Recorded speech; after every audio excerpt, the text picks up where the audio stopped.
नाज़रीन, नबी करीम सल्लल्लाहु अलैहि वसल्लम ने अपनी जिंदगी में ही हम मुसलमानों के लिए कयामत तक की तमाम रुदात बयान फरमा दी थी और हमें आगाह कर दिया था कि कयामत तक कौन कौन से वाकयात रूनुमा होंगे और कयामत कैसे आएगी। आज जिन बातों की तस्दीक साइंस कर रही है वो आज से 1500 साल कबल जुबान रिसालत मुआब सल्लल्लाहु अलैहि वसल्लम बयान कर चुकी है। बहुत सारे मुल्हदीन ये एतराज करते हैं कि अगर कुरान में ये सब कुछ मौजूद था तो लोगों को पहले मालूम क्यों नहीं हुआ। असल में बात गौर करने की है। जिसने कुरान पर गौर किया, अल्लाह से मोहब्बत की और उसके रसूल सल्लल्लाहु अलैहि वसल्लम से मोहब्बत की, उस पर तमाम राज खोल दिए गए। वरना ये निशानियां तो पूरे कुरान में जगह जगह मौजूद हैं और कोई भी अनपढ़ इन्हें पढ़ सकता है, लेकिन हर कोई इनकी तह तक नहीं पहुंच सकता। इसी तरह की एक निशानी जिसके बारे में आज हम आपको बताने वाले हैं वो नबी करीम सल्लल्लाहु अलैहि वसल्लम ने अपने दौरे नबूवत में इरशाद फरमाई थी। कयामत की निशानी जिसे अल्लाह के हुक्म से नबी करीम सल्लल्लाहु अलैहि वसल्लम ने 1400 साल पहले अरब के सहराओं में बयान किया, उसे आज की साइंस दुरुस्त करार दे रही है और हमें बता रही है कि ये सब कुछ कैसे रूनुमा होगा। आज की इस वीडियो में हम आपको हदीस मुबारका के बारे में बताएंगे और इसके साथ साथ उस निशानी के बारे में भी बताएंगे जिसे साइंस ने अब तक दरियाफ्त किया है। इसके साथ साथ हम आपको ये भी बताएंगे कि कुरान करीम में इस निशानी के बारे में क्या इरशादात मौजूद हैं। इन तमाम निशानियों के बारे में मुकम्मल तौर पर समझने और जानने के लिए इस वीडियो को आखिर तक जरूर देखिएगा। तो प्यारे साथियों, नबी करीम सल्लल्लाहु अलैहि वसल्लम ने इरशाद फरमाया कि जब कयामत नजदीक आएगी और लोगों पे कयामत नाजिल कर दी जाएगी तो मैदान हशर में सूरज लोगों से महज 1 मील के फासले पर होगा। एक दूसरी रिवायत में इस फासले को 4000 हाथों के फासले के बराबर करार दिया गया है। पहली रिवायत सैयदना मकद रजी अल्लाह ताला अन्हु से मरवी है, जबकि दूसरी रिवायत सही मुस्लिम में मौजूद है। देखने और सुनने में ये बात बिल्कुल भी मंतकी नहीं लगती कि सूरज जमीन के इस कदर नजदीक कैसे आएगा और फिर भी लोग इससे कैसे महफूज रहेंगे। लेकिन इससे पहले हम आपको कुरान करीम की एक और निशानी के बारे में बताते हैं। दोस्तों, जमीन से सूरज का फासला तकरीबन 15 करोड़ किलोमीटर है और जमीन तक सूरज की रोशनी 8 मिनट 20 सेकंड में पहुंचती है। ये तमाम बातें हमें साइंसी मुशाहदात से मालूम हुई हैं और तमाम चीजों के जानने के बाद आज का जदीद इंसान ये सोचने पर मजबूर है कि आखिर कुरान में सूरज के मुतालिक जो बातें मौजूद हैं वो किस तरह से सच हैं। साइंसी मुशाहदात और तजुर्बात के नतीजे में हम जानते हैं कि सूरज के मरकज का दर्जा हरारत 15 मिलियन डिग्री सेंटीग्रेड है, जबकि सूरज की सतह का दर्जा हरारत 5778 सेंटीग्रेड है। जब हम ये दावा करते हैं कि कुरान करीम में हर तरह की इंफॉर्मेशन मौजूद है और कुरान करीम में कायनात की तमाम निशानियां बयान कर दी गई हैं, तो मुल्हिदीन इस दावे पर बेचैन हो जाते हैं और जोरों शोर से सवाल करते हैं कि बताओ फलां चीज के बारे में निशानी मौजूद है या नहीं और फलां के बारे में कोई वजाहत की गई है या नहीं। नाज़रीन, कुरान करीम में हर चीज का जवाब मौजूद है, ये हमारा ईमान है।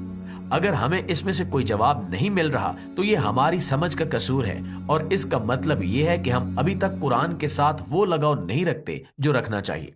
कुरान की निशानियां हर ऐरे गहरे पे नहीं खुलती, बल्कि सिर्फ उन्हीं लोगों पे खुलती हैं जो तकवा इख्तियार करते हैं, अल्लाह के नजदीक होते हैं और नबी करीम सल्लल्लाहु अलैहि वसल्लम से मोहब्बत करते हुए अल्लाह रब्बुल इज्जत की वादनियत पे सच्चा और पक्का ईमान रखते हैं।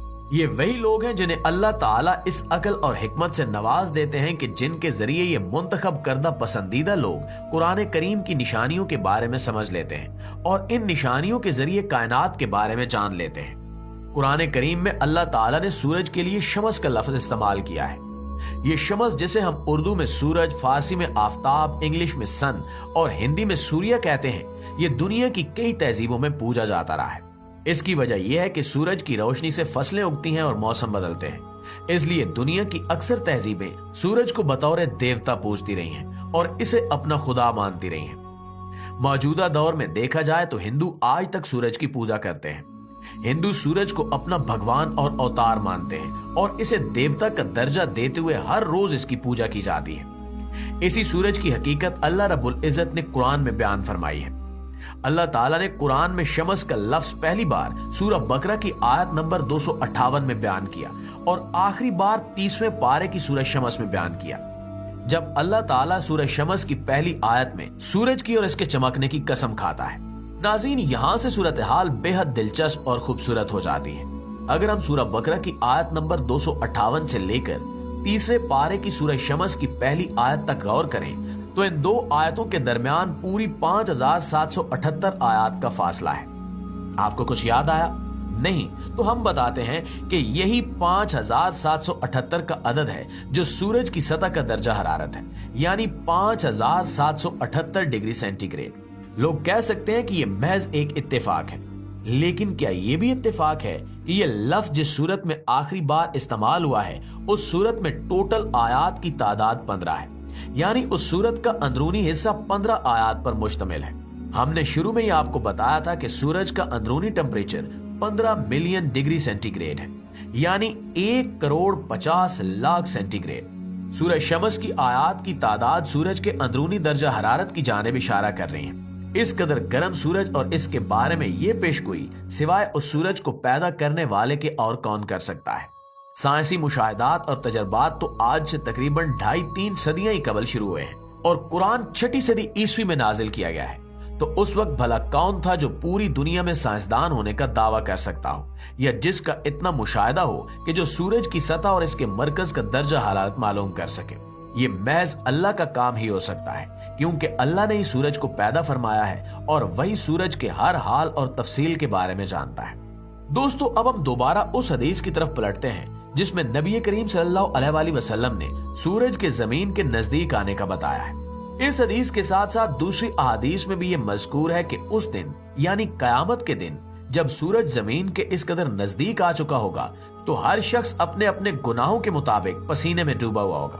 किसी का पसीना टखनों तक होगा, किसी का घुटनों तक होगा, जबकि जिनके गुनाह बहुत ज्यादा होंगे उनके बारे में नबी करीम सल्लल्लाहु अलैहि वसल्लम ने इरशाद फरमाया कि इनका पसीना इनके मुंह में लगाम बन जाएगा, यानी इस कदर पसीना आएगा कि इनके मुंहों तक पहुंच जाएगा। अलबत्ता यहाँ सवाल ये पैदा होता है कि आखिर सूरज जमीन के इस कदर नजदीक कैसे आएगा।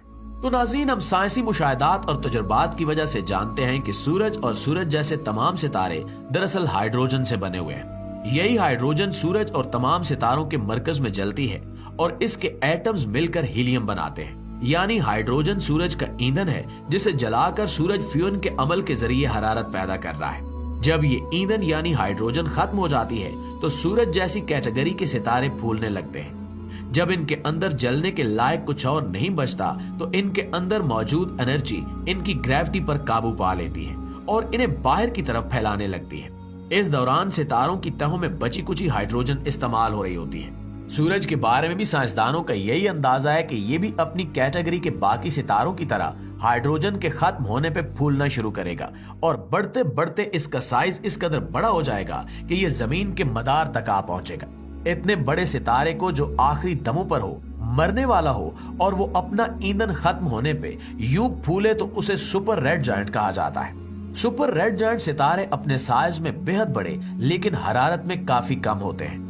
अलबत्ता इनकी हरारत और गर्मी फिर भी कई हजार डिग्री सेंटीग्रेड तक होती है। अब आप अंदाजा कर सकते हैं कि जब अतारत और ज़ोहरा को निगलते हुए सूरज जमीन तक पहुंचेगा तो उस वक्त जमीन का क्या हाल होगा। अब हम समझ सकते हैं कि कयामत की जो मंजर कशी की गई है वो किस